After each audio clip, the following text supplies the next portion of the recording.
pregar e ser efetiva, eu preciso falar e provocar uma reação. Correto? Sim. Eu provoco uma reação. Então, se eu prego de um jeito que eu não provoco uma reação, ou seja, a pessoa não vai apresentar um comportamento posterior àquilo, talvez eu não fui tão boa assim. Eu posso ter feito o povo chorar. Eu posso ter feito as pessoas achar bonito o que eu disse. Eu posso fazer as pessoas, de repente, olhar para mim e achar baita pregador, baita pregadora. Nossa, como fala bem. Tá, mas e aí?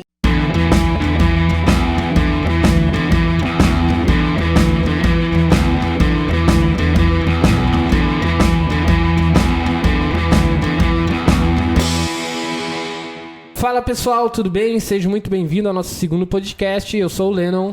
E eu, Alexandra Trintim. E hoje nós vamos falar sobre um tema um pouco angustiante. Por que muitas vezes a gente se prepara horas e horas para uma pregação, cuida dos mínimos detalhes, a gente chega, faz a pregação, mas a gente fica com aquela sensação que a gente não chegou lá, que a gente não atingiu o resultado específico para aquela pregação. Por que isso acontece? É um assunto bem delicado, né? Porque ele gera até uma certa angústia. Porque a gente se prepara, a gente ora, a gente segue todo o roteiro, né? Cumpre todos os processos antes da pregação, chega na hora, a igreja não reage. Parece que o povo fica apático, né? Parece que eles nem estão entendendo o que a gente está dizendo. Que dirá, eles estão sendo tocados por aquilo que a gente está pregando, né? Sim, então, sim. Aí dá aquela sensação assim de que a gente não está conseguindo pregar da forma que a gente achou que ia pregar. Na verdade, do meu ponto de vista, existem dois motivos para isso, tá? Um deles, básico, ou eu não estou sabendo me comunicar com quem está me ouvindo. Eu não estou sendo eficiente na comunicação, né? E pode ser que eu fui eficiente num jeito de montar uma pregação, eu fiz tudo direito, eu criei os processos, fiz tudo direitinho, mas a minha expectativa esteja errada em relação àquela pregação. Ou seja, a reação das pessoas que a gente está esperando é uma, mas acaba sendo outra. Exatamente. Então, eu chego lá pensando que a reação do povo vai ser uma e, de repente, a igreja me dá uma resposta diferente. Então, são coisas diferentes, né? Uma é eu não saber montar uma pregação e não ser eficiente. E outra, eu fui eficiente, montei, mas por algum motivo eu saio dali, eu desço do altar frustrada já, achando que eu não consegui executar bem o meu trabalho. Então, isso é bem interessante de se observar. Sim, e a gente às vezes acha que a pregação, para ela ser efetiva, é aquela pregação que o povo chora, né? Que o povo faz aquele, vamos dizer assim, aquele barulho no culto, mas muitas vezes a pregação ela é mais reflexiva e o resultado ele não é instantâneo. Então o resultado ele vai vir pós-pregação. Mas na hora a gente já quer saber se aquilo ali fez sentido. Porque muitas vezes pelas caras a gente não consegue ver se a pessoa entendeu e se concordou com aquilo também, né? Exatamente, tu consegue ver pouco, né? Às vezes a pessoa nem balança a cabeça enquanto tá te ouvindo. Então tu vê que a coisa ficou feia. Tu diz assim, ela não tá entendendo o que eu tô dizendo, né? Então é meio complicado. A expectativa, que seria, vamos dizer, o psicológico do pregador, ele pode afetar nessas horas. É verdade. E até tem o caso do Cláudio Eduardo, que ele disse que quando começou a pregar, ele queria que a igreja chorasse, né? E ele fala que ele começava a pregar e conforme ele ia falando, as pessoas iam rindo. Não tem como não rir dele, né? Exatamente, mas se tu analisa, geralmente o que a gente pensa, né? Vou pregar, todo mundo vai se emocionar, vai chorar, enfim, alguns vão aceitar Jesus, enfim. Porém, o pessoal ali, no caso dele, estava rindo e ele pensou, onde é que eu estou errando? E, na verdade, se for ver, não está errando, né? É uma forma dele pregar que, se tu for ver, é diferente. E, por ser diferente, está alcançando muitas pessoas em todo o Brasil por essa questão humorística dele, né? Muitas pessoas que não são crentes acabam ouvindo a pregação dele, por quê? Porque é engraçado. E a pessoa, sem perceber, a palavra entra ali de uma forma totalmente diferente, sem ela nem perceber. Exatamente, ele tem um público muito grande, né? Justamente pelo estilo dele. Aí que tá, o pregador, por vezes, ele se compara com outros. E aí também já é uma coisa que é meio perigosa, porque se eu começo a me comparar e eu quero ser usada que nem Deus usa outra pessoa, eu posso estar sufocando o meu estilo, o meu chamado, a minha forma de pregar, né? E essa questão da comparação é meio complicado mesmo. Ele achava que ele tinha que fazer como os outros, que pregar e emocionar. Ele pregava e emocionava, só que de um jeito diferente, Sim, né? cada um tem seu estilo. Mas então, existe um estilo certo ou vários estilos? Como é que funciona essa questão, essa definição da expectativa?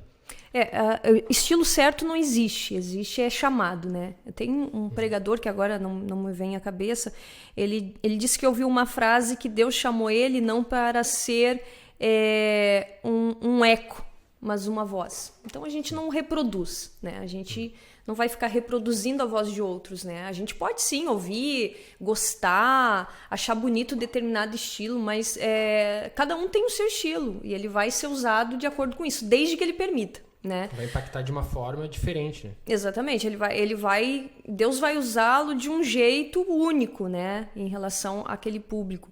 Então, enquanto a isso, a gente tem que alinhar, só uma coisa a gente precisa alinhar, que precisa estar bem claro, é o seguinte: qual que é o objetivo da pregação? Quando eu entendo o objetivo da pregação, eu vou conseguir discernir quais etapas uma pregação passa para ela realmente ser efetiva. Então, por exemplo, pregação é o mesmo que educar. E o que é educar, do ponto de vista da ciência da educação? É quando você atinge uma pessoa através dos níveis cognitivo, emocional, atitudinal e comportamental. É muita coisa, mas o ser humano é tudo isso. O ser humano tem um cérebro, ele tem emoção, ele tem que tomar uma atitude e ele apresenta um comportamento pós essa atitude. Então, quando eu entendo que pregar é acionar e atingir o aspecto cognitivo de quem me escuta, eu entendo que eu preciso ensinar na pregação. Concorda? Sim. Eu vou acionar o cognitivo, porque eu estou dando informações ali. Eu estou falando a respeito da palavra, então eu vou estar ali trabalhando na questão do intelecto da pessoa. Mas eu também vou acionar o lado emocional da pessoa, porque ela também é emoção. E se eu quero educar alguém por meio da palavra, porque vamos combinar, pregador, ele não prega para se autopromover, pelo menos não deveria. Sim. Ele não vai pregar para promover determinada placa de igreja, instituição. Ele prega para que a palavra de Deus seja conhecida. Então, e a palavra de Deus ser conhecida como? Formar Cristo nas pessoas. Então, essa ideia de formação, que é a educação, ela precisa estar clara. Então, se eu tenho esse conceito de educar, eu sei que eu vou emocionar e vou levar a pessoa para uma atitude. Ou seja, eu prego, eu falo sobre determinado tema e trago essas pessoas a terem uma atitude em relação àquilo que eu falei. Mas ainda não é o bastante, porque eu preciso tirar essas pessoas do nível da atitude e levá-las para o comportamento. Sim, que seria o pós-pregação? Pós-pregação, que é quando ela lá fora, na casa dela, na segunda-feira, na terça, na quarta, no trabalho, na faculdade, ali ela vai viver aquilo que foi pregado. Então, veja só, a pregação ela tem muitos níveis. O que acontece é que, às vezes, a expectativa do pregador ela está só num desses itens. Tem pregador que acha que, para ele ter sido bom no que ele fez, as pessoas precisam entender o que ele prega. Balançar a cabeça, ter um conhecimento extra em cima daquilo que ouviu sobre determinada parábola. Então, ele se esforça muito em trazer informações teológicas, contextuais, sociais da época para a igreja, porque a expectativa dele é levar conhecimento para a igreja, tá? Mas tem aquele outro tipo de pregador que ele também quer emocionar a igreja. Então, por exemplo, se ele está pregando e a igreja não começa a pipocar, se emocionar, glorificar, dependendo do segmento, o reteté que a gente chama, sim, né? Se levantar da glória a Deus e aleluia, ele começa a se frustrar.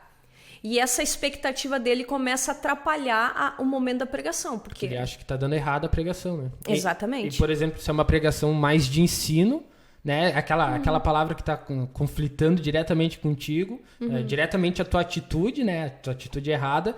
Não é uma pregação que eu vou glorificar, eu vou ficar quieto, né? Pensando no que... Se tu é de um meio que é mais, assim, participativo do culto, tu vai dizer misericórdia, Jesus, né? Tu vai clamar misericórdia na hora do culto.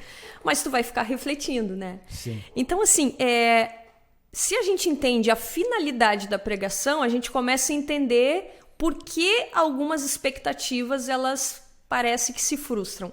Então, se eu tenho a ideia de que eu vou emocionar a igreja não se emociona, eu posso ter trazido um baita ensino para a igreja.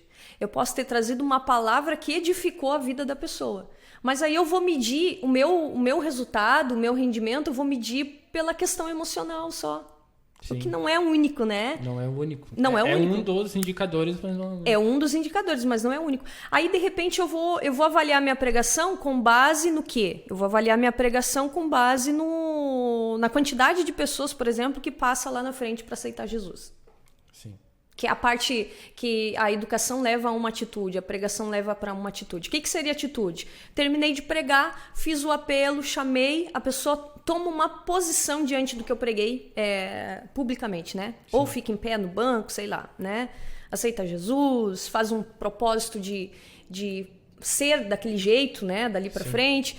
Mas fora dali, fora das paredes da igreja, fora dos muros da igreja, ela vai ter que ter um comportamento lá fora. Então, se eu entendo que o resultado para ser bom é ter um comportamento lá fora, eu vou começar a dosar os outros itens que fazem parte da pregação. Então, por exemplo, pode ser que ninguém se emocionou, mas na hora do apelo o povo passou, ou fora dali as pessoas tiveram uma mudança de vida, eu atingi o objetivo da pregação. Sim. Então não dá para usar só uma balança. E o problema é quando a gente usa só uma balança, a gente acaba se frustrando. É né? importante, então, já ter o objetivo bem definido da pregação, até para te já saber qual é a reação que as pessoas vão ter. Se é uma pregação mais evangelística, naturalmente, na hora do apelo, é mais comum mais pessoas passarem à frente. Não adianta tu fazer uma pregação que fale lá sobre já para cristão, chegar no final da pregação e dizer você aceita Jesus e vai achar que um monte de gente vai passar. Né? Isso não vai existir, porque a construção da pregação não foi feita nesse sentido. Exatamente. Uma questão interessante da gente definir é o que é interação. Tá? A interação é quando, no ponto de vista da pregação, é quando eu falo, eu prego e provoco uma reação. E isso, se for analisar, é um conceito que está muito ligado com a própria definição de pregação, que é levar a pessoa a ter um comportamento diferente. Então, para eu pregar e ser efetiva, eu preciso falar e provocar uma reação. Correto? Sim. Eu provoco uma reação. Então, se eu prego de um jeito que eu não provoco uma reação, ou seja, a pessoa não vai apresentar um comportamento posterior àquilo, talvez eu não fui tão boa assim. Eu posso ter feito o povo chorar. Eu posso ter feito as pessoas achar bonito o que eu disse. Eu posso fazer as pessoas, de repente, olhar para mim e achar baita pregador, baita pregadora. Nossa, como fala bem. Tá, mas e aí? E aí já aconteceu assim de pessoas elogiar, né? E tu dizer, que bom, gostou. Tá, mas o que eu preguei mesmo? Ela não lembra. Não saber. Eu tenho uma tia que é fantástica. Ela sempre elogia, mas às vezes elogia as pessoas, né? Só que a pessoa pergunta, mas o que eu preguei? Eu não lembra. Então, mas ela lembra que achou bonito. Mas a palavra não ficou. Então, assim, esse é um cuidado que a gente tem que ter, né? Eu quero impressionar ou eu quero mudar? Sim. E a interação, então, está ligada à ação e reação. E reação. Ação seria o pregador falar. E a reação é como a igreja vai reagir diante daquilo que ela escutou. Mas a igreja pode reagir de duas formas, né? Pode reagir da forma certa ou reagir da forma errada. Né? Porque a reação, ela sempre vai existir. Agora, tem que ver se a reação que está acontecendo é a reação esperada. Exatamente. Se é aquilo que o pregador está esperando. E também nem sempre aquilo que a gente espera é o correto. Né? Tá ligado à expectativa errada, no caso. Exatamente, nem sempre o que a gente tá esperando é o correto, entende? Já aconteceu comigo, deu até mês passado agora, eu preguei e foi um culto ao vivo e eu me preparei tanto para aquele culto, estudei várias horas aquele tema, analisei os detalhes, orei bastante, mas orei, sabe? Orei antes de pegar o tema, durante, depois, pedindo, né, sabedoria, graça e tal. Só que eu cheguei na hora de pregar, eu achei que eu ia quebrar tudo. Eu achei que a minha pregação ela ia ter um caráter muito da emoção, né? Quebrar tudo seria o pessoal chorar. Naquele momento ali, né? Dentro do que eu imaginei que eu ia fazer, né? Porque o tema era bom, Deus tinha me dado aquele tema num momento muito íntimo de oração, um momento assim muito particular meu de oração. Então achei que aquele mesmo nível de quebrantamento que eu tive quando eu estava orando, quando eu recebi aquela palavra, as pessoas iam ter também e não aconteceu, entendeu? Sim. Não do jeito que eu achei, né? E eu lembro que eu parei de pregar e eu pensei, tia, o que eu fiz de errado? Eu fiz alguma coisa errada. Aí eu comecei a pensar, será que é porque eu orei menos do que eu poderia ter orado? Aí comecei a pensar, mas tal dia, será que eu teria conseguido orar um pouco mais? Será que eu teria estudado um pouco mais? E eu comecei a tentar me analisar para ver onde eu tinha falhado em relação àquela pregação. Porque eu achei que eu tinha que ter conseguido um resultado visível na hora.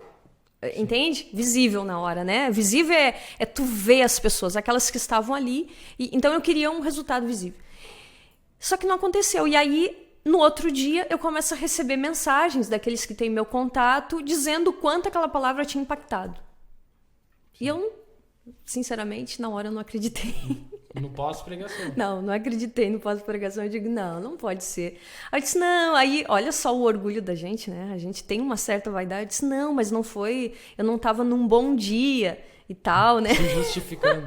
Eu não estava num bom dia, achando que eu tinha ido muito mal. Aí tu pensa, o que deu errado? A minha expectativa. Sim. A minha expectativa deu errado naquela hora. Porque eu fui achando que teria um resultado, uma reação, que no caso seria visível da hora para aqueles que estavam, né? Enfim. E o resultado foi diferente.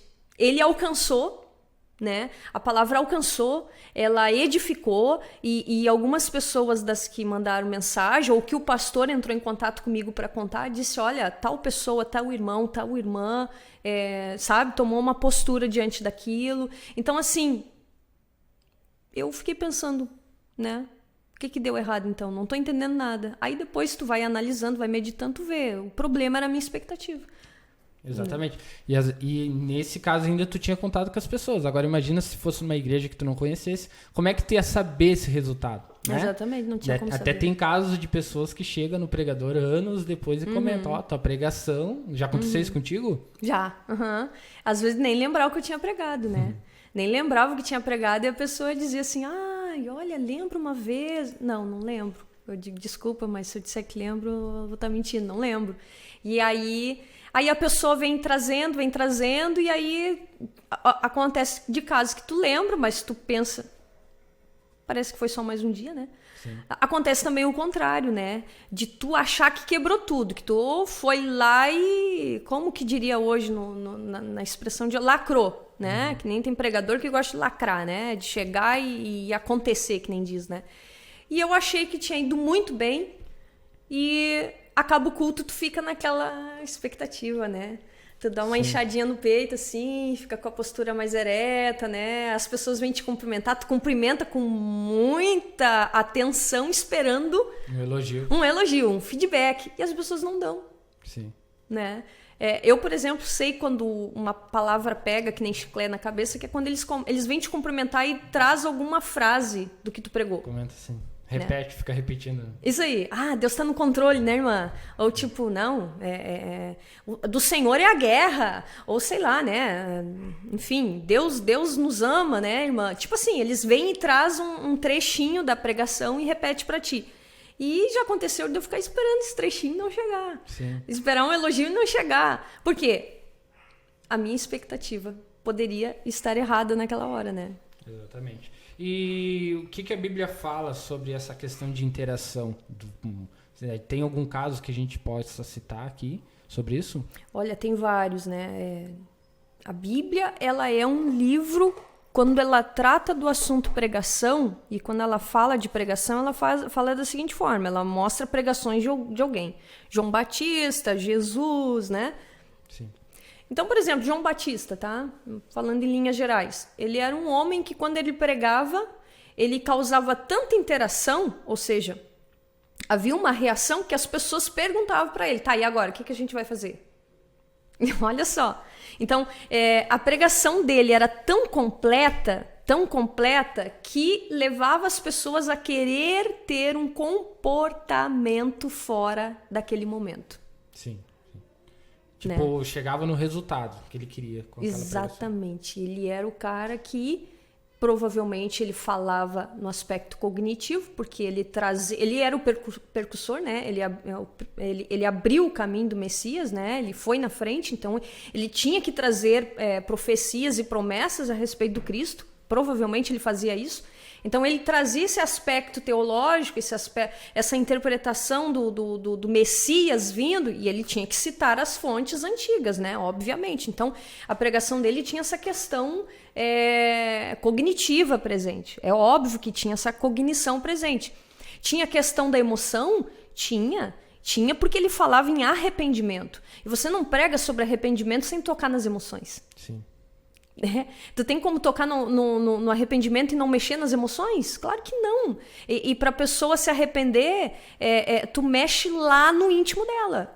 Né? O arrependimento ele traz isso, ele mexe lá no íntimo. E ele fazia isso, então ele tinha o fator emoção. Ele tinha o fator atitude? Claro que tinha. As pessoas, é como quando, eu imagino que quando o povo chegava para ele, dizia, tá, e agora o que a gente faz? É o mesmo quando a gente faz o apelo na igreja. E tu diz, vem pra frente agora, você que não sei o quê. Então o povo chegava na frente dele, tá, e agora? Já passei à frente no apelo, e agora? Atitude, agora o que a gente faz? Lá fora, o que eu faço? O que eu faço? Eu já me arrependi, mas o que eu faço daqui pra frente? Então o que ele dizia? Olha, pro soldado, não seja mais injusto, não seja mais carrasco.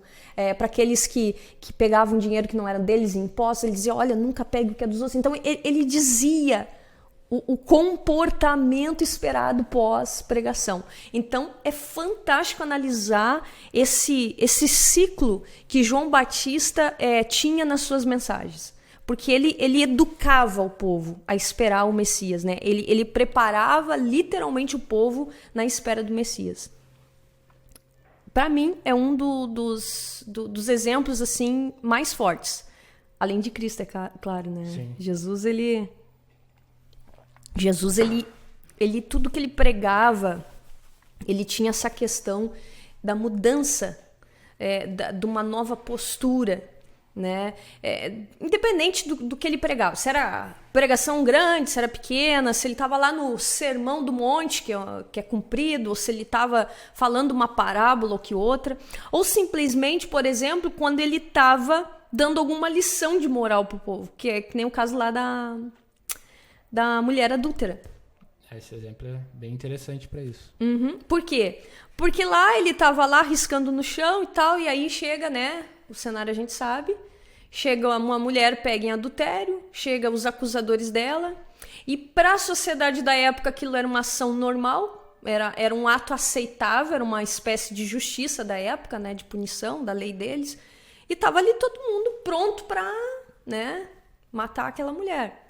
Talvez o marido traído, a esposa traída do outro estava ali junto, de repente os vizinhos, e aí já quando junta gente, tu sabe como é que é, né? Junta todo mundo já pra vira ver. aquele fuzuê. Exatamente. E o que ele faz?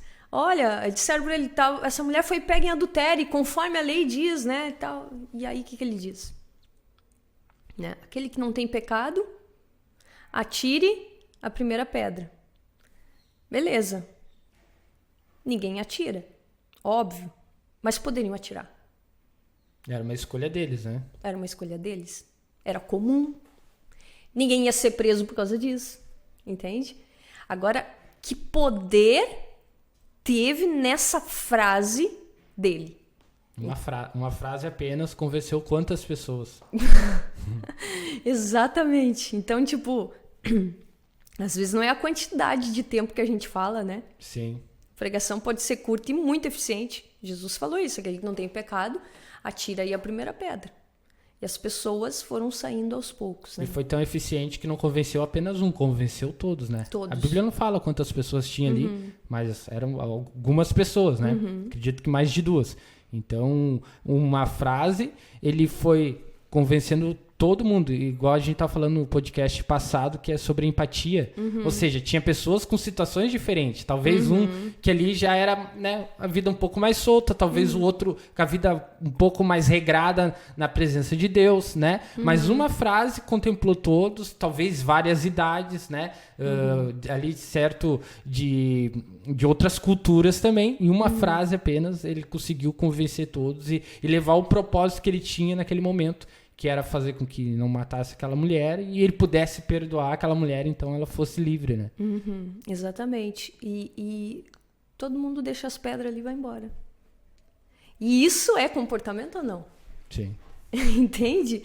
Olha que essa que é a lindo reação exata que Cristo queria naquele momento. Exatamente. Então Cristo ele foi totalmente eficiente. Poderia ter usado o poder dele ali de Deus, talvez, né? Criado um escudo, um domo ali em volta da mulher, mas não, ele apenas com a linguística, com a comunicação, uma frase, ele convenceu. E de certa forma, convenceu e levou as pessoas, né, a pensar de uma forma diferente.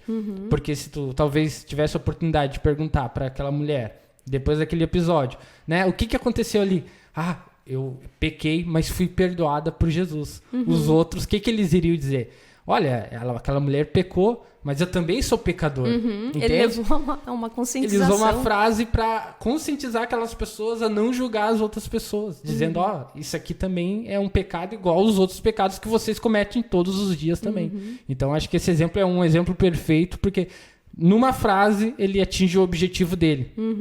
E se for analisar a cena 1 dessa história, que é a parte ali onde ele se reporta aos acusadores, né? Se tu for parar pra pensar, eles devem ter deixado a pedra ali. Ou tu acha que alguém ia levar a pedra pra casa? Entende? Sim. Então, tipo assim, a fala dele foi tão eficaz que as pessoas deixaram ali a pedra da acusação, né? E quando a gente faz um apelo, as pessoas deixam no altar os problemas, aquele problema, aquele pecado, aquela pedra que eles queriam tocar em alguém, né? Por exemplo, quando tu fala em perdão na igreja, né? Então, eles deixam ali. Mas saindo dali, só vai fazer sentido, a pregação só vai ser boa se eles não carregar a pedra junto. Exatamente. Entendeu a metáfora? Ou seja, se no outro dia outra mulher foi pega em adultério, qual que será a atitude daquelas pessoas? Talvez alguns vão atirar a pedra porque Cristo não está lá, mas talvez outros já vão se lembrar das palavras de Cristo e vão ter a atitude agora correta igual Cristo queria. Pós-culto, pós-encontro com Cristo. Então, os acusadores ali, naquele ambiente, deixaram e, saindo dali, mudaram a postura.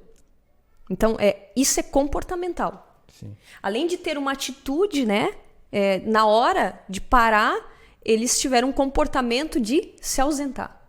Eles deixaram aquela sentença ali, né? Mudança de vida. Então, essa cena dos acusadores, né? Mas agora se a gente olha para outra cena desse episódio da Bíblia, quando ele vira para a mulher e ele pergunta para ela assim, cadê teus acusadores, né? E ela, nenhum, Senhor, foram todos, né? Ele disse, nem eu te condeno. Então, assim, ele disse, em outras palavras, que ele perdoava. Só que ele faz uma ressalva. E essa ressalva é justamente isso que a gente está falando aqui. Ele disse assim, vai e não peques mais. Então ele estava dizendo para ela que não era só receber o perdão, era apresentar um comportamento diferente pós-encontro, pós aquele momento. Então ela precisava ser diferente e agir como uma pessoa perdoada. E isso é muito interessante, porque quando a gente prega a palavra, a finalidade é essa. É fazer a pessoa assumir uma posição, uma postura diferente daquela que ela vinha tendo. Então ela pode ser crente. Ela pode ser crente já há tempo. E eu querer formar nela, forjar nela o caráter de Cristo. Trazer uma palavra que venha colocar dentro dela, nesse desenvolvimento da fé dela. Vamos dizer que eu vou pregar sobre confiança em Deus. Tá? Eu estou pregando para crente, mas eu estou falando sobre a confiança, sobre a importância da gente confiar nele, né? Então, o que vai adiantar eu emocionar a pessoa? O que vai adiantar eu só trazer informações ou filosofar a respeito da confiança? É importante? Talvez sim, mas eu preciso fazer com que lá no dia a dia dela, ela confie. Sim. E lembrando que nem no último podcast que a gente falou que existe um eu e um tu. Ou seja, né, a mudança na pessoa, claro, tem a questão do pregador, dele conseguir colocar a mudança para a pessoa, mas a mudança também é 90% ou mais de exclusivamente responsabilidade dela, né? Ela que tem que tomar atitude. E o papel acredito que o papel do pregador é conseguir identificar os possíveis obstáculos futuros e ele quebrar essas objeções da pessoa para, no momento pós-pregação, ela venha ter mais, vamos dizer, argumentos para se convencer a não fazer mais aquilo. Ou para confiar naquele momento, né? Sim. Então, é justamente isso. E até eu me lembro que tem um hino antigo que diz assim, pregadores de rosa, preguem os espinhos também, né? Preguem que Deus é amor, mas ele é justiça. E o que isso quer dizer? É uma música antiga que diz, prega de forma completa, cara. Pregar a verdade. Né? Não prega só a parte bonita, cheirosa da rosa. Diz que tem um espinho. O que quer dizer? É aquela pregação completa. Eu vou falar de confiança, mas eu vou dizer que Deus ele vai fazer sempre milagres e o impossível e de forma assustadora ele vai te honrar diante dos homens? Tá, tudo bem, eu creio nisso. Mas eu também creio que ele permite a gente no deserto, no vale. Para quê? Para desenvolver a nossa confiança. Como é que eu vou confiar em Deus se eu não tiver uma adversidade? Então a pessoa às vezes ela sai de dentro da igreja achando que ela é a última bolachinha do pacote, porque ela é filha de Deus, porque Deus é com ela e tal. É muito bom ter essa sensação de que Deus cuida. Mas a nossa fé em Deus ela não está atrelada a quantas vitórias a gente tem. Ela está atrelada ao todo. É o meu momento lá que o mundo está desabando na cabeça e eu estou confiando. Porque Deus, para eu confiar nele, não depende do que ele faz, depende do que ele é, do que eu tenho com ele, da vida de oração, da minha comunhão, enfim. E aí por isso que tu vê muitas vezes cristãos abandonando a fé, por quê? Porque tiveram uma pregação muito rasa, só mostraram para eles a parte da flor, né? Não ensinaram eles a ter um comportamento pós-culto. Então, agora, fazendo um parênteses ainda, a pregação, tu tem que ensinar a ter um comportamento pós-culto. Senão, não é comportamental. Pode ser que ela não consiga fazer aquilo lá fora. Né? Isso é interessante. A aplicação pode não ter sucesso se não for, né, de uma forma bem falada. Né? Exatamente. Então, eu vou falar, mas como que a gente vai fazer? É que nem um treinamento que eu dei esses tempos a respeito do gráfico de uma história da Bíblia, né? Eu não posso começar contando a história e ir direto para o milagre. Eu preciso mostrar o que vem antes do milagre. O que vem antes do milagre nem sempre é bom. Né? Antes de abrir o Mar Vermelho, volta um pouquinho para ver. O que aconteceu? O que o povo sentiu? O que tinha lá? Um exército faraó atrás, uma montanha de um lado e o mar na frente. Tchê, que desespero que deu. Então, assim, eu vou só falar que Deus vai abrir o mar, eu vou dizer, gente, Deus vai abrir o mar. Tá, mas antes dele abrir o mar, tu vai ter perseguição, tu vai te deparar com o impossível, tu vai ver um deserto na tua frente, do teu lado, e tu vai ver algo extremamente absurdo na tua frente, que é um mar. E Deus dizer, agora tu vai caminhar no meio dele. então, tipo assim, né? Eu falo do milagre, falo, mas o que teve antes, o que teve durante, né? Se quiser ir mais além, ainda tem que falar depois do milagre, né? Para o povo não reclamar, que foi o caso do povo no deserto também. Pode ser que falte água, pode ser que falte comida, né? Exatamente. Tu vai ter que depender todo dia pra comida vir pra ti, né? Vai querer água, não vai ter a corçã lá que tu vai abrir a torneira, tu vai ter que bater na rocha, então... Sim. O todo, né? Então a pregação ela precisa ter isso. E foi o que Jesus fez. Se parar para ver, ele disse: vai e não faz de novo. Sim. Entende? Muda o comportamento. E isso é fantástico. Essa questão dessa reação que ele provocou nesse público ali que estava ouvindo ele, né? Tanto os acusadores quanto ela. Ele foi eficiente, ele provocou uma reação, ou seja, ele interagiu. Interação é isso, eu falar e as pessoas reagirem, né? Eu falo, eles reagem. Eu falo e eles passam a ter uma vida de acordo com aquilo que eu preguei. Sim, mas a reação, vamos dizer assim, até é fácil de acontecer, né? Porque qualquer ação vai gerar uma reação. A questão é quando é a reação certa, aquela que o teu objetivo com aquela pregação, a pessoa ter a reação certa. Como é que a gente faz para a gente levar as pessoas a ter a reação certa? Como é que a gente, vamos dizer assim, arquiteta isso antes, durante a pregação? Como é que a gente faz isso?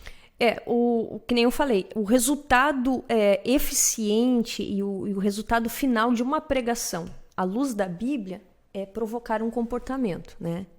Então pode ser que o pregador ele queira provocar uma reação diferente, ele queira só emocionar e achar que fez o máximo.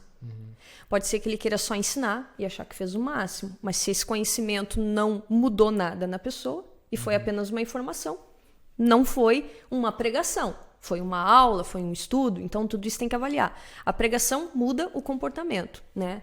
Agora, como que eu faço para criar uma pregação que mude o comportamento das pessoas? Ou seja, que provoque uma reação. Aí a gente vai para a linguística.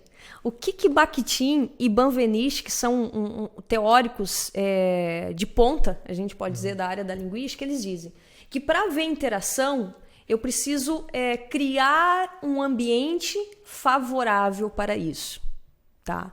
Então, o que é criar um ambiente favorável? É falar de um jeito que quem me escuta vai entender o que eu estou falando. Porque senão, se a pessoa... Como é que eu vou levar ela para uma ação se ela nem entende o que eu estou dizendo? E o entender é contextualizar, fazer com que talvez a história mais complexa, a pessoa se torne simples para ela. Exatamente. Então, segundo a linguística... A linguagem ela é social, ela tem essa natureza da interação, ela provoca interação. Tu fala, tu dá oi, as pessoas respondem, tu diz tchau, as pessoas respondem, tu diz alô no telefone, outra pessoa fala do outro lado, então existe sempre uma ação, uma reação. Agora, se tratando de pregação, né, eu estou pregando e o que eu estou falando vai determinar a reação que eu vou provocar. Então, por exemplo, se eu vou pregar de forma que eu quero levar as pessoas a um comportamento, eu vou dar uma dica aqui. Faz uma pregação falando de um tema e ensina ela como aplicar esse tema lá fora. Que nem a gente falou, da confiança, né? Eu vou falar da confiança. Gente, confie em Deus, porque Deus ele é confiável, porque ele vai... Beleza, falei o quanto ele é bom, o quanto ele é confiável e tal. Mas eu não ensinar, será que ela vai conseguir? Mas eu acho que tem um exemplo ainda mais específico que eu acho que fica melhor, que é a pregação do Dia das Mães de 2 semanas atrás. Que tá. Tu Lembro. pregou na igreja, tava a pregação toda voltada no final para o perdão, né? As pessoas liberar o perdão para sua mãe, enfim. E teve toda uma construção para chegar no resultado. Né? Acho que poderia comentar sobre isso. Essa pregação foi boa tu lembrar. Eu preguei no Dia das Mães sobre os tipos de mãe e eu me apropriei lá do reino animal, né? Para ilustrar. E o reino animal, usei lá as aves, a galinha, a mãe cuco e a mãe pata. Mãe cuco, falando em linhas gerais, é aquela mãe que coloca lá o seu ovo no outro ninho, outra ave choca e cria e tal. É aquela mãe que dá o filho, que dá pro vô cuidar, pra avó cuidar, enfim, né? E tem a mãe galinha, que é aquela que cuida muito bem dos filhos, que protege os filhos, que cria um ambiente coletivo para os filhos se criar. E tem a mãe pata, que é a mãe que, quando o filho nasce, ela já vai e leva os patinhos para a água e tal, e ela já começa a desenvolver habilidades no patinho que ele não... aos nossos olhos seria muito precoce, né? Então eu fui costurando, criei todo esse cenário, contando como é que eram os tipos dessas aves, como elas cuidavam dos filhos, criei todo um ambiente e o porquê que elas faziam daquele jeito, né? E aí então eu comecei a aplicar aquela ilustração, aquela alegoria para os dias de hoje, né? Então focando no que tu tá dizendo, eu falando da mãe pata, que é aquela mãe que precisa acionar no filho uma maturidade precoce. Por quê? Porque ela tem que trabalhar o dia inteiro, porque ela é mãe sozinha. E no Brasil, 42% das mulheres é que chefiam as famílias. Então é um número considerável, né? E muitas vezes essa mãe, por trabalhar, não pode ir numa entrega de boletim, ela não consegue estar presente como ela gostaria de estar presente, e se cria um certo distanciamento entre a mãe e os filhos, né? E a gente que trabalha na igreja, a gente sabe pelos atendimentos pastorais o quanto isso incomoda adultos que não tiveram a mãe tão presente. E que tem uma certa mágoa, né? Tanto Exatamente. como mãe quanto como filho também, né? Exatamente. Então, eu precisava, na oração, Deus me mostrou que era para falar sobre perdão, né? Para que fosse um dia das mães diferente dos outros, né? Então, eu precisava construir um cenário para levar ao perdão. Porque não é uma ferida tão simples, né? Não adiantava tu chegar, fazer uma pregação, dizer que Jesus perdoou, né? E que a gente também tinha que perdoar. E por esse motivo a gente deve perdoar. Na verdade, o que tu fez foi construir um cenário, dizer que nem todo mundo tem a mesma realidade, né? Tinha mães que não tinham oportunidade de ficar com o filho, e talvez isso fez com que muito filho entendesse as atitudes da mãe. Talvez mãe solteira que teria a vida um pouco mais difícil de criar, e por isso o distanciamento, por isso várias atitudes. Lembro, falou também da criação, que interfere também. Se ela não teve o afeto, né? Logo, para ela passar o afeto adiante é mais difícil. Então, se não fosse toda essa contextualização, se não existisse tudo, mostrar todo esse o outro preparo, lado. Exatamente. Talvez até chegaria num resultado no final da pregação, só que não teria sido tão efetivo quanto foi, ilustrando, mostrando exemplo. Então, nessa pregação fica bem claro o objetivo, a interação, a reação que tu queria da igreja, que era exatamente liberar o perdão, e coisa que se concretizou depois pelos depoimentos. Exatamente, né? Então se criou todo um cenário ali em torno disso. Para quê? Para que houvesse uma interação maior, né? Porque quando chegasse na hora do perdão e da questão desse apelo para a pessoa entender a mãe, por que a mãe foi daquele jeito, eles virem a perdoar, né? Foi mais eficiente. E os depoimentos posterior a essa pregação foram bem fortes. Eu recebi no mesmo dia, recebi depois, de mulheres que relataram que tiveram tudo aquilo que foi contado, do jeito que foi contado, elas conseguiram se visualizar, se enxergar naquilo, conseguiram lembrar de certas coisas. Então, foi uma pregação que ela teve o cognitivo, ela teve o emocional, porque trouxe memórias à tona, né? Ela levou a uma atitude, porque eu fiz o apelo na hora, e ainda gerou um comportamento depois, porque, por exemplo, passar o Dia das Mães junto, sem aquela barreira, sem aquele por que tu não foi uma mãe melhor para mim. Então, a pregação conseguiu atingir isso, né? Ali para muitos foi uma nova vida, né? O início de uma nova vida, de uma forma diferente. Talvez foi o primeiro Dia das Mães sem aquela barreira, né? Mais leve. Um primeiro dia de mães, assim, mais leve em relação à sua mãe, né? Exatamente. Então, por isso a importância de a gente ter esse objetivo bem definido, para no momento que a gente... Para o momento que a gente construir a pregação, a gente for separar os exemplos que a gente vai dar na pregação, tudo ser direcionado sempre para o grande objetivo da pregação. Exatamente. Do ponto de vista da educação, tem alguns teóricos bem famosos que eles dizem isso. O Vygotsky, o Piaget e até o Paulo Freire, ele cita que quando a gente usa a linguagem, a gente cria consciência, por exemplo, numa criança. Né? A gente desenvolve a pessoa por meio da linguagem, ou seja, por meio da interação que a fala provoca, né? E aí, tendo esse conceito assim de que eu crio uma consciência quando eu estou falando, o pregador tem que pensar que consciência eu quero criar. Ou seja, o que eu quero de valor colocar dentro dessa pessoa? Que princípio que tem que entrar dentro dela para que venha gerar esse comportamento, né? E no caso dessa pregação era o perdão, né? Eu queria colocar essa consciência do perdão, de entender o porquê. E quando tu entende o outro lado, fica mais fácil de tu lidar com a questão da mágoa e do perdão, né? Então, essa é a ideia de criar essa consciência. Então, antes de qualquer preparo que eu vou ter para pregação, eu preciso saber exatamente o objetivo que eu quero com ela, isso? Exatamente. Então, se a gente for pensar na pregação do ponto de vista temporal, que é pré, pró e pós-pregação, eu tenho que ter em mente o seguinte, que consciência eu quero criar nessa pessoa enquanto eu for pregar. Ou seja, o que eu quero passar de valor para ela e que comportamento eu quero gerar, né? Então, lá na pré-produção, eu tenho que ter em mente quais os objetivos que essa pregação tem, né? O que essa pregação ela vai gerar de comportamento nas pessoas. Ou quais valores eu quero entregar para essas pessoas, né? Então, eu tenho que ter em mente essa questão dos objetivos e basicamente essa reação que eu quero causar, né? Vamos supor, eu vou falar sobre perdão, né? Que nem eu fiz lá. Eu vou tocar o emocional, sim ou não? Sim, é um facilitador para te chegar no teu objetivo. Exatamente. Então, eu vou ter que falar em emoções, sentimentos, eu vou ter que falar em algumas cenas que possivelmente aconteceram. Por exemplo, o boletim que a sua mãe não foi, quando a sua mãe esteve ausente. Dá vários exemplos, porque um vai servir para aquela pessoa, ou vai se aproximar mais. Né? Exatamente. E aquela cena que tu cita, talvez tua mãe nunca foi na entrega de um boletim teu, numa reunião de pais, né? Porque isso marca uma criança, gente. Eu sei porque eu já dei aula. Isso marca uma criança. Então, isso é uma coisa forte. Que pode ter passado, a pessoa pode ser um adulto, ela vai, minha mãe nunca foi, entende?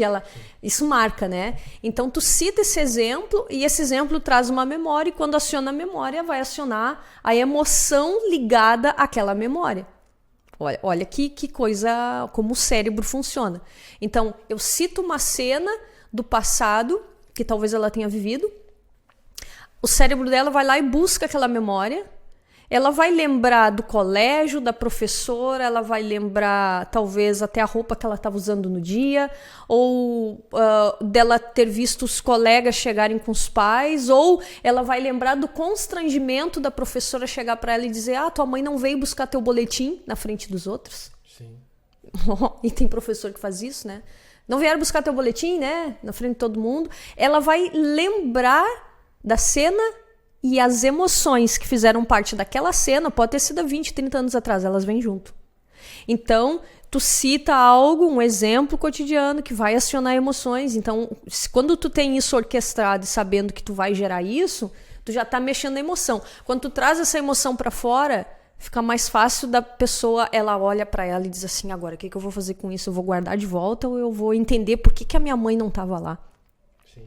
Isso até pode parecer um pouco sintético demais, pode parecer manipulação, mas não é, porque como teu objetivo nessa pregação era perdão, né? Às vezes o perdão, nem sempre a pessoa que tem a razão que toma essa atitude. Às vezes a pessoa que tá certa ou às vezes a pessoa que tá errada. O que tu tem que fazer é a pessoa levar um passo, né? Às vezes o perdão, tu só precisa dar um abraço na pessoa e ali no momento ali, um pede desculpa pro outro. Então pode parecer um pouco sintético toda essa construção, mas quando a pessoa ela tá num estado emocional, é mais fácil ela ir dar esse abraço, quero o exemplo aí da pregação na mãe, do que num estado não emocional. Então pode parecer manipulação, mas na verdade não é.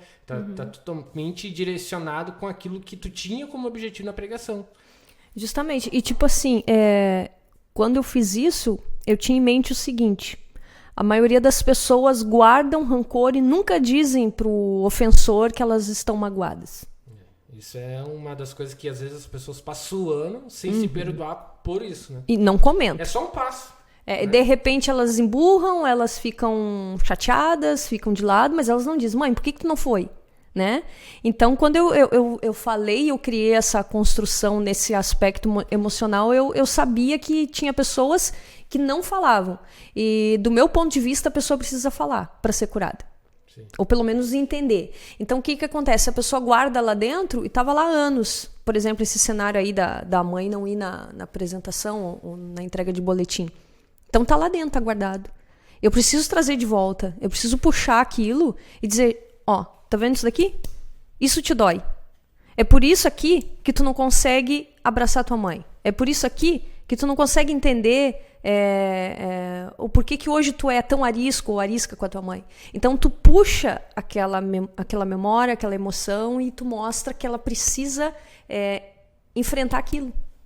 Né? Só que, claro, não é simplesmente puxar e deixar a pessoa enfrentar. Naquela hora da pregação, tu tem Deus e o Espírito Santo que está trabalhando nas tuas palavras. Ele está usando as tuas palavras para ir lá e curar e fazer isso. Né? Eu acredito que foi o que aconteceu. Tendo em mente, óbvio, o tipo de consciência que eu queria criar, que era mexer no perdão. Então, tu constrói ali teus objetivos na pré-produção. Né? Sim. Então, resumidamente, o que a gente falou aqui foi estabelecer um objetivo para a sua pregação, né? Porque a reação ela vai existir, só que tu tem que achar qual é a reação que tu quer da igreja, né? Dos teus ouvintes ali, e de alguma forma achar uma técnica, achar uma forma de tu chegar nessa reação, né? Até tem um exemplo para isso, se tu tocar uma bolinha na parede, né? É simples, tu toca a bolinha na parede, ela vai voltar. Agora, se tu quer que ela volte para um determinado ponto, já é muito mais difícil. É mais difícil. Tu precisa de uma técnica, tu precisa de um treino, tu precisa, né, de todo um cuidado.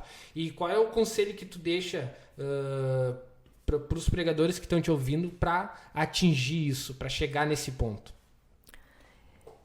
Então, em primeiro lugar, ter clareza do que uma pregação, qual a finalidade da pregação? O que uma pregação tem que fazer? Ter o objetivo.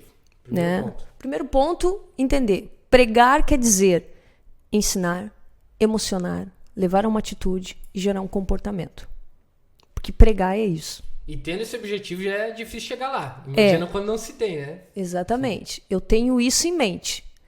Segundo conselho, dentro desse resumo aí, é saber lidar com o teu psicológico. Porque às vezes eu estou dentro de um espaço, de um tipo de igreja que valoriza um desses pontos. Tem igrejas que valorizam a quantidade de pessoas que vêm à frente na hora do apelo. Tu pode ver até, às vezes, o pregador, ele tira foto na hora ali que ele está pregando, posta nas redes sociais a hora que está todo mundo na frente no apelo. Porque isso é valorizado naquele ambiente dele, né? Que não está errado, não. Mas é um estilo. Justamente estilo. Não. Mas aquilo, naquele contexto, é valorizado. Pode ser que a sua igreja, no caso quem está nos ouvindo, valorize mais o ensino. Tá? Entenda que a fé precisa ser desenvolvida pelo intelecto, pela razão. Então, obviamente que a pregação e a expectativa desse pregador vai ser qual? Ensinar. E através do ensino, da informação, levar as pessoas a uma ação. Pode ser que meu ambiente exija mais a emoção, né? A igreja chorar, se quebrantar e interagir com palavras, pode ser. Então, eu tenho que observar qual o ambiente que eu estou. Mas, acima de tudo, a gente precisa entender que Deus ele não se limita no ambiente. Tá? Eu posso estar numa igreja tradicional que prime pelo ensino e lá dentro Deus querer falar com o povo de um jeito que toque nas emoções dele. Porque ele é Deus. E ele sabe que o ser humano não é só cérebro. Tu entende?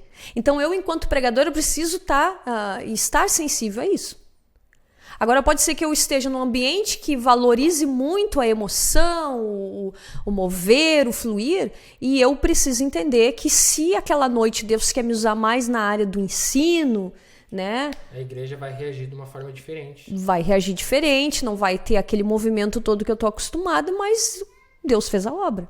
Então, resumindo o que eu estou dizendo, eu preciso entender que a finalidade da pregação é lá fora, não é aqui dentro só. E eu preciso aprender a lidar com o meu psicológico. Se eu conseguir aprender a lidar com o meu psicológico e não criar uma expectativa desalinhada daquela que Deus tem para aquele dia, para aquele momento, eu vou conseguir me sentir mais eficiente naquilo que eu estou fazendo. Perfeito. Então tá, perfeito. Esse era o podcast de hoje, espero que você tenha gostado, né? Se você gostou, deixe seu like, se inscreva no canal, compartilhe as redes sociais, caso você também conheça aí alguém que tem interesse em consumir esse conteúdo para pregadores, né? Toda terça a gente vai estar lançando um podcast novo, sempre com assuntos voltados para pregadores. No sábado também a gente vai ter os devocionais, que é o Café com Maná, né? Esse sábado já vai sair o primeiro. Na verdade, o segundo, né? Esse aqui vão estar vendo na terça-feira que vem. Então, compartilhe lá que a gente sempre vai estar gerando aí conteúdo, especialmente aí para vocês que são pregadores. Fique na paz.